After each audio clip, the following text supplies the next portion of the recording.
Hi, I'm Kristen Brew, and I'm the course leader for the BA ONS Advertising and Public Relations program. It's my great pleasure to introduce you to the class of 2021, or as we like to call them, the Third Culture Collective. That is the name that the students themselves decided on for their theme and their brand for this end of year show. We have a wonderful module called Interdisciplinary Creative Entrepreneurship, in which the students stage their own show and make everything themselves with a little bit of help from us. To that end, I'd like to thank my colleagues, Dr. Dennis Olson and Misha Welch, who is their studio coach, and also to thank everyone else that has helped them along the way. So you're not going to hear a lot from me over to the future. You're in good hands. I hope that you enjoy everything that you're going to see here. They've made this, they've made a wonderful, wonderful series of social media workshops for small businesses. There's a magazine, there's a 3D exhibition. So get stuck in and on with the show. Thank you, Third Culture Collective, and congratulations to everybody. Hi, everyone. My name is Yasmin. And I'm Victoria, and we are creative directors of Third Culture Collective. We are a student-led initiative that promotes inclusion and diversity. And today we have prepared a short video in order for you to get to know us personally and know our stories. So let's have a look. The Third Culture Collective is not just a concept, it's the result of a journey that 16 students have taken in the past 3 years. Hi, I'm Victoria, and originally I come from Poland. Since 6 years, I live in the United Kingdom, and at the moment I'm located in London. So I'm Yasmin. I am originally from Morocco, but I was born and bred in Italy, and I am located in London since the past 3 years. Our collective is an international group of individuals that learn so much from each other. We learn so much from our different backgrounds, from our different perspectives, and our different points of view. This experience not only helped us expand our horizons, we learn how to be more empathetic and thoughtful, and we learn how to embrace our differences as a group. Let's meet our Third Culture Collective. Hi, I'm Maximilian and I'm from Poland, currently based in London. My name is Vlad Crăciun and I am Romanian. My name is Sek. I'm half Norwegian and half Persian. Real. I'm Lithuanian and I'm based in Lithuania. I'm Veronica and I'm currently located in Romania. My name is Vanessa I Mbewe. My dad is from Sierra Leone. My mum is Zambian and South African. I'm located in London. I was born in the UK and I was bred in London. Adriana Stefan.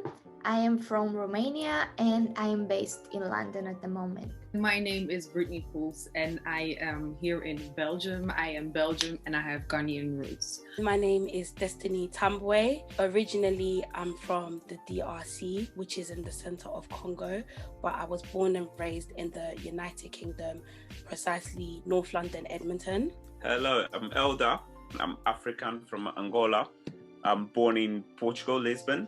I'm based in London but located in Lisbon at the moment. I'm Nita, I'm from Kosovo and I am based in West London. My name is Radu, I'm Romanian. I'm currently based in Romania. So my name is Adriana Schultes. I'm from Germany and my background is German-Romanian. And I'm located in Bavaria in a small city called Straubing. Julia and I'm from Poland and I'm currently based here in a beautiful city of Wrocław. I believe it is becoming more and more diverse, especially when you look at the bigger cities. Lisbon, let's say, mainly Lisbon, where I'm from, is very diverse, I can say. My country isn't really a diverse country. Portuguese as a society is still very racist in my point of view. London is a super diverse place to be in. The first time I came to England, London, and I saw a guy with dreadlocks working in a bank, I said, wow, I have to come back to this country, you know, and I wondered when would be the same in Portugal. There is definitely conflict between the generations because the younger generations do want to have a diverse country. Diversity is truly reflected in our advertising campaigns today, but the British platforms can do more. There isn't much inclusion of other ethnicities in the local advertising industry. Diversity and inclusion is a work in progress. There are gaps that need to be filled. The culture today is changing. The industry reflects our society quite well, with quite a lot of progressive campaigns. we can improve the industry globally by standing behind our own beliefs and highlight the benefits of having connections all across the world. I'm a privileged white woman, and I believe privileged people should start speaking up more about the discrimination that's happening around them. We are responsible for shaping their reality. I think we have a huge responsibility to educate and inform about the importance of diversity and inclusion. Tapping into that uniqueness that you have about yourself. I could see the differences in the way people approached certain briefs and how differently they have developed ideas. And it definitely killed stereotypes. And I think this is something that I could take with me back home and makes me a valuable, understanding person with an open mind in any place I could work in. The impact we have is basically we're the next generation and we have a lot of insight about our own age group. If ads are not inclusive or diverse, they will make people believe that that's the normal way it should be, and that's wrong.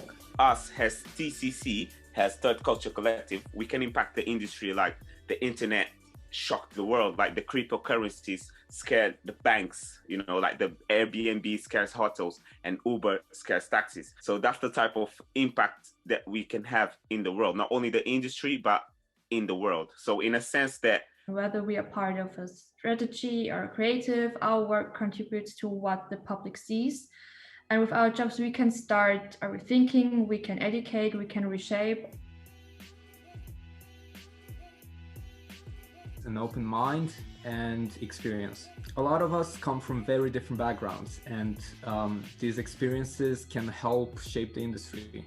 We are the generations that searches for the truth. Diversity is what we basically stand for. Want to bring unity and creative thinking. It's all about being together and fighting for each other, no matter how different we are. We definitely can make an improvement by raising awareness to these sort of problems. I feel like bringing the right skills and techniques to share a lot of fresh minds and mindsets. We want to bring change. So just don't be afraid to ask questions. Don't be scared to make a fool out of yourself. Fight for injustice. I believe that, change always starts from within. So change starts with us, it starts with you. By supporting movements as simple as posting it on your social media or providing and giving a voice to, for example, females or women or anyone who wish to speak whatever is on their mind. We're able to teach others, but most importantly, teach each other how our different cultures actually work. The more people involved, the more outreach we have. So if we start elevating this multicultural energy, it will be the new way of living. We are all different. It needs to be simple, it needs to be easy to understand for everyone, and it needs to make everyone feel comfortable. We are not meant to divide, we were born to unite. Supporting each other, helping each other, and lifting each other up. By never giving up. By building diverse and inclusive teams. I believe if you're not learning something new every day, you're not asking the right questions or you're not asking enough questions. Change always happens when you start noticing that you don't know enough. Things should not be based on how you look or how you feel. It should be more of who you are and what you can do and what you can bring to the table. We bring you diversity and inclusivity without making it too complicated.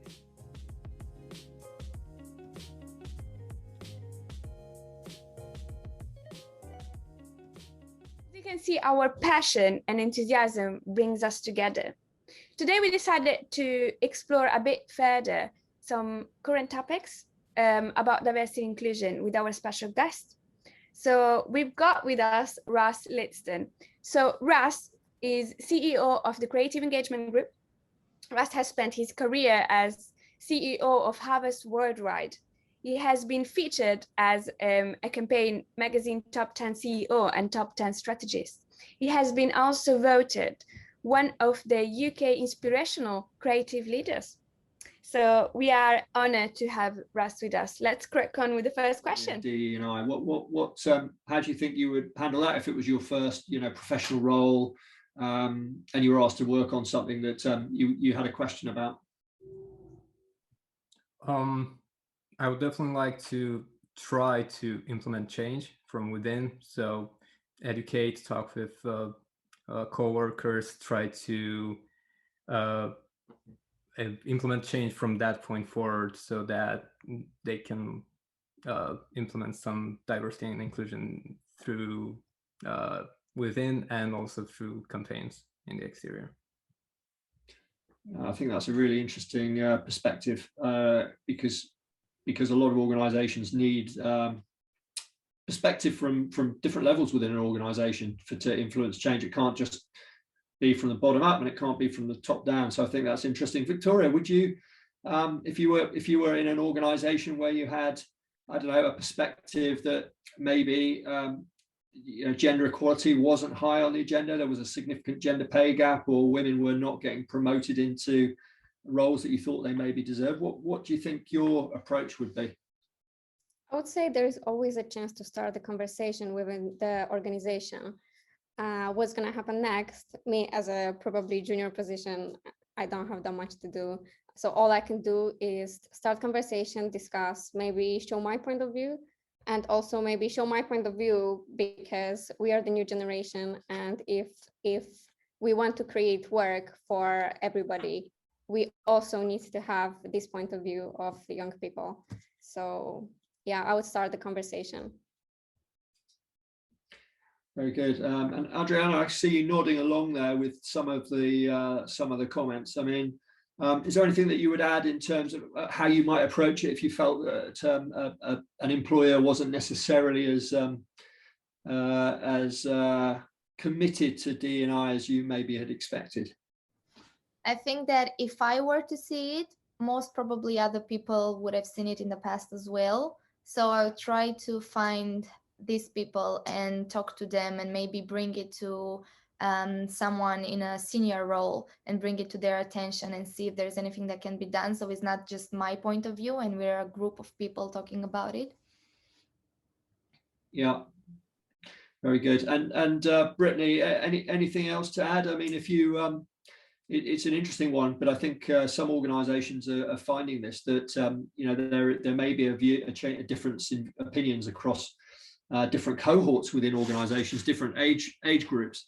How do you think you might react if you felt that the management of an organisation that you went to work in was behaving maybe in a way that wasn't quite conducive to a strong D&I culture? I can definitely agree with what my colleague said. Ethics is something that is important for a brand or a company. So I would address the issue to someone more senior than me, not only with one person, but with several persons to address the issue. Yes. Thank you.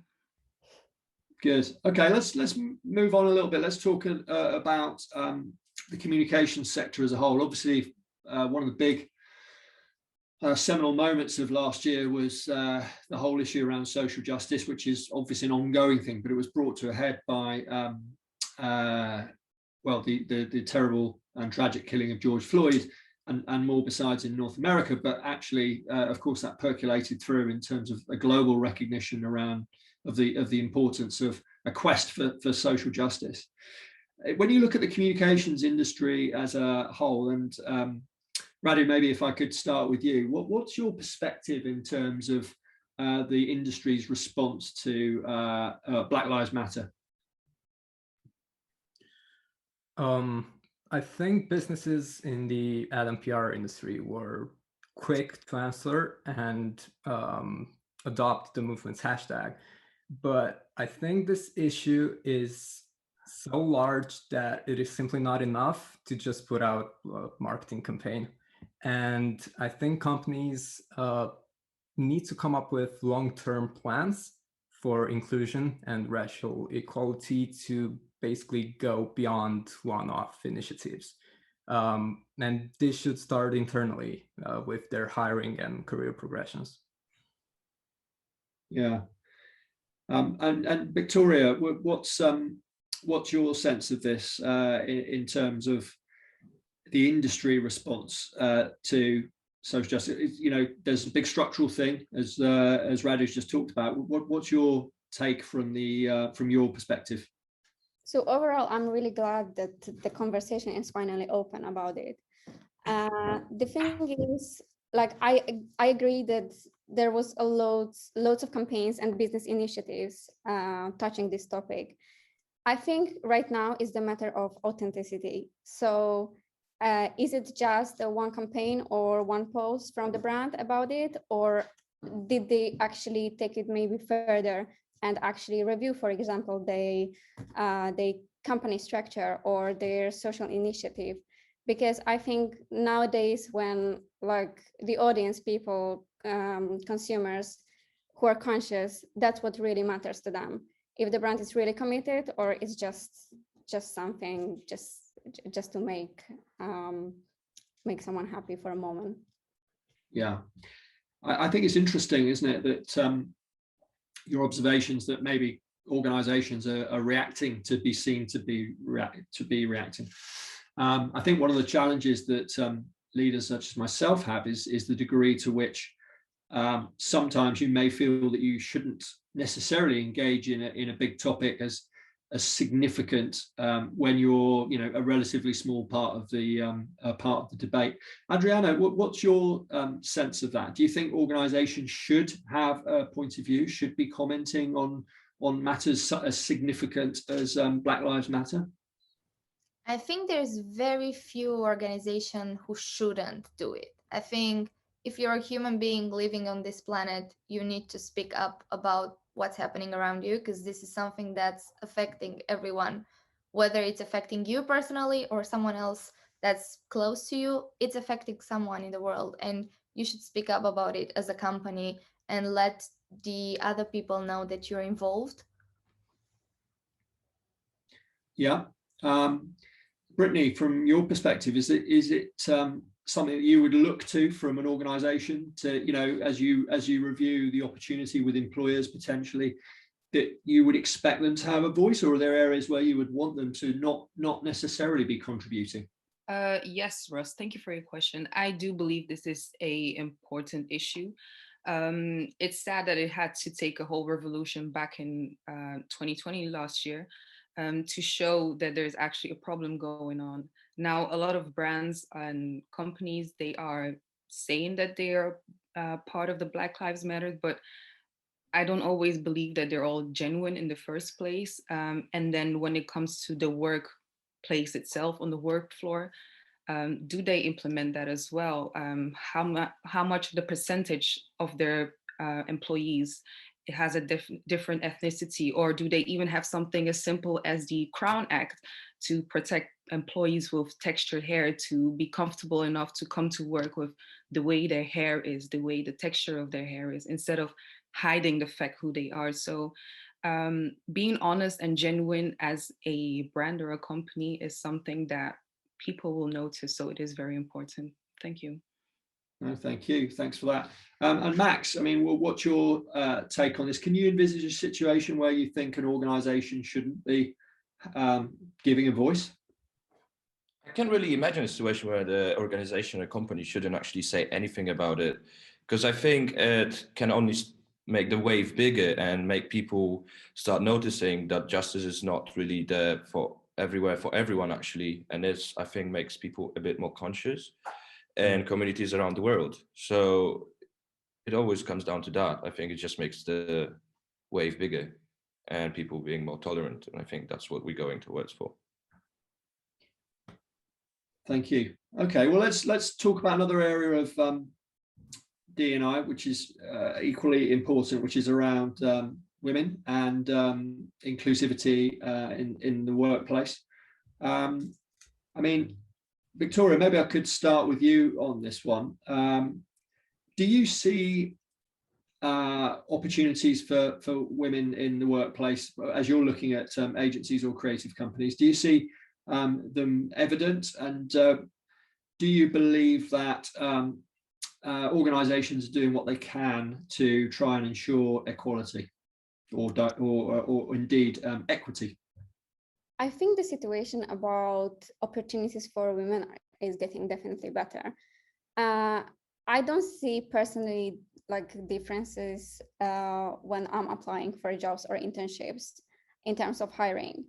But I need to admit that I think there is still disproportion between females and males when it comes to like higher positions in the industry. Yes, I think that's no doubt the case, and also particularly the case in the creative industries and creative and tech industries. I mean, Adriana, how important would it be for you to have a female boss when you in your next role, in your first professional role, or your next professional role? It wouldn't be necessarily important to have a female boss, but I wouldn't want to be the only woman in the company. If there's another woman who might not be like my direct boss, but still she works there, she can mentor me, then I think that's fine as well, as long as the person who is in charge, who is the senior, is not there as a man just because they don't want to hire a woman. Yeah. And Brittany, I'm going to ask almost a silly question, I think, but I'm going to ask it anyway. Why is it important, would you say, to have a culture, a work culture that is equitable across male and female? We're equal, but we're not the same. We think differently. Sometimes the man might be brighter, sometimes the woman might be brighter, and that's just because it should be based on what you're capable of. So there should not be any issues with, oh, this is a man or this is a woman. And it's sad that there's still a difference in the pay rate, and that should really be cut down and be the same, equal. Thank you. Yeah, Max, obviously you've been working as part of the collective here, which is I think I haven't counted up, but it feels like an equal balance in terms of male-female split. Can you imagine a world of working in a purely male environment? What do you think you would miss if you were to be in such a company? I mean, I think it's a tough question, to be fair, but I believe it's good to always have a balance. I think it always puts people down as well, and even when it comes down to like things that we have, let's say, as stereotypes that, let's say, women can be a bit more empathetic, for example, and men can be, let's say, I don't know, more impulsive. I guess it can always create a perfect balance for a company, and I think it's always needed. I don't know. I think a male-dominated company is not always the best. It doesn't look great. It feels like someone wants to dominate. And I think that's why you always need the perfect balance there. Thank you. And Radu, what's your perspective? I mean, if you were to see a potential employer that was an all-male management team or a largely male workforce, what would that what would your reaction be for that? I would definitely think it's a bit weird. I think there needs to be a balance.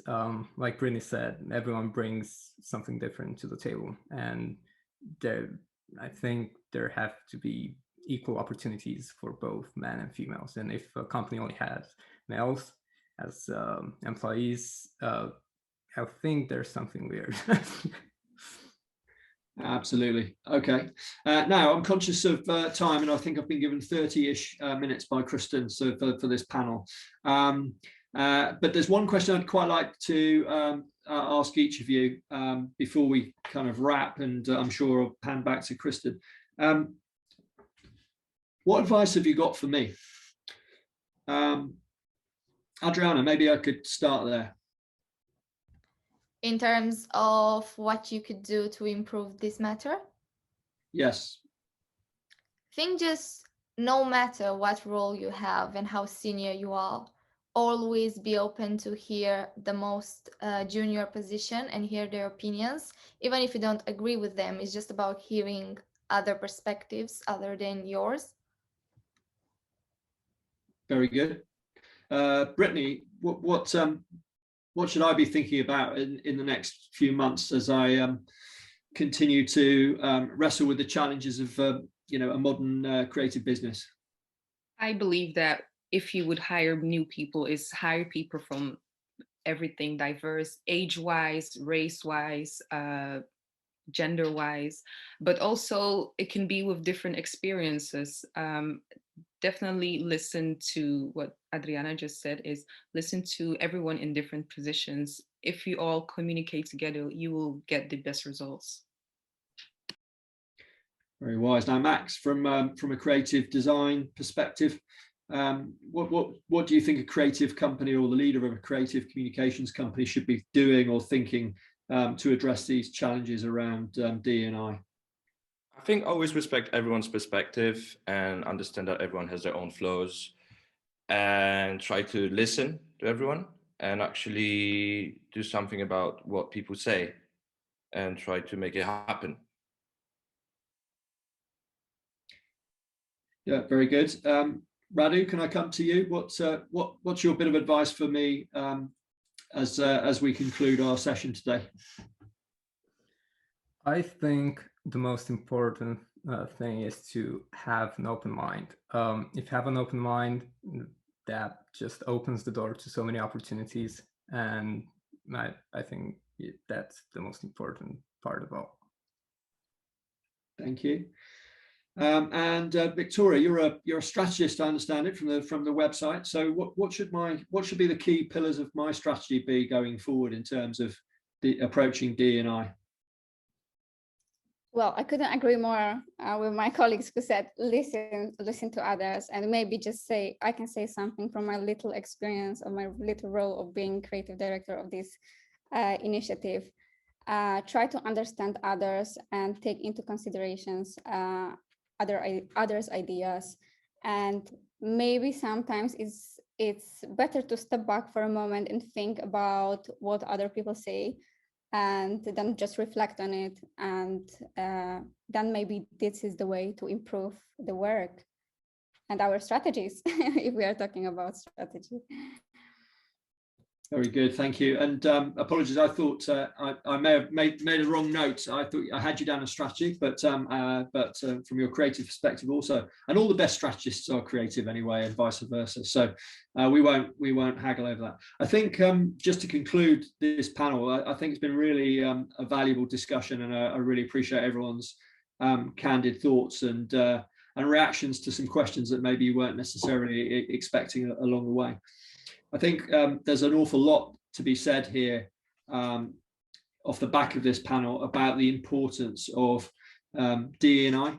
I'm going to just finish off. Hopefully the technical gremlins have gone away. I can say, as someone who runs a business that has a very large virtual events division, that any technical problem is not unique to you guys. It happens everywhere. Even the most professional organizations find that technical challenges come and bite you at a certain point. I'll conclude by saying this is a really important topic. I think the other thing that's really important to this debate and discussion is the fact that a diverse business is not just the right business in terms of society and representing the communities that we live in and that we operate in, but they're also demonstrably better businesses from an economic and commercial point of view. More diverse thought, particularly in the creative industries, more diverse backgrounds, a range of different cohorts is fundamental to creating inspirational ideas and thinking. But the world of McKinsey and people like that would demonstrate that organizations with a greater proportion of women as part of the organization will outperform the average in terms of business performance, and likewise ethnic diversity. And we didn't get onto the topic today around neurodiversity, but that is a fundamental part also of a successful and future-focused business. So on that note, I will conclude, and I hope the technical gremlins have gone away. I really appreciate all the panelists, Adriana, Brittany, Max, Radu and Victoria, for sharing their views. I know they're sharing a point of view from across the whole of the collective, but thank you for your time and for your responses. Thank you. Thank you. Hey, everybody. Can everybody hear me on the call? I think we were having some technical issues and feedback there. And if you're wondering why my camera is not on, it's because the IT department updated my thing today and we kind of went a little blue. But I wanted to thank Russ for those remarks and the panel discussion that was so insightful about kind of where everybody's at here. And I think for people that are on the call that are recruiters and also CEOs like our wonderful Russ, who is such a supporter of the program, definitely I think some food for thought about how important diversity and inclusion is to this generation of upcoming talent. And also too, you know, how really thoughtful folks are about finding out about businesses and how committed they are behind the scenes. So thank you so much, Russ, for your support today and for the program always. And thanks to the panelists for a really good discussion. Now back to our creative directors. So thank you, Russ, for being with us again today. As we already shared with you all our perspectives and our thoughts, it's time to share our work. As we haven't been able to host a physical show, we decided to create a virtual gallery where you're going to be able to actually have a look at our briefs and projects that we have been working on in the past 3 years. So our special Raju is going to give you a little sneak peek of the gallery.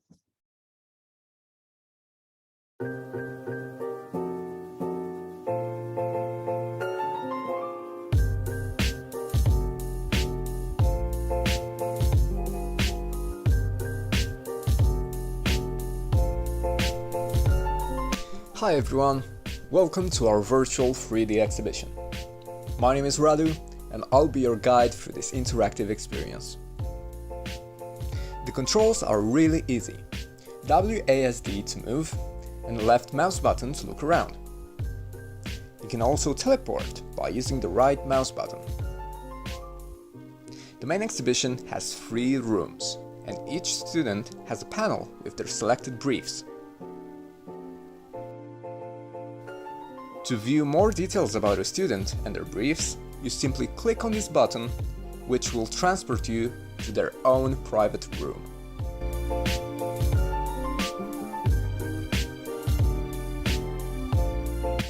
And here we are in mine. Every student has a couple of items that represent them. In my case, they signify gaming, photography, and Marvel movies. You can see a description of the student, together with details of each of the 3 briefs. To open panels externally, simply hover your mouse over the panel, hold spacebar, and click on Open Link. That will open the image in a separate tab, so you can see it more clearly.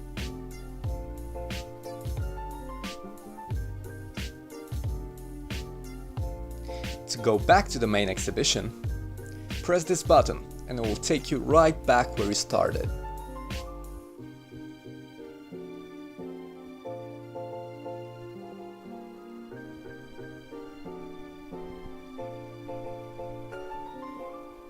And that's it! I hope you'll enjoy our 3D exhibition.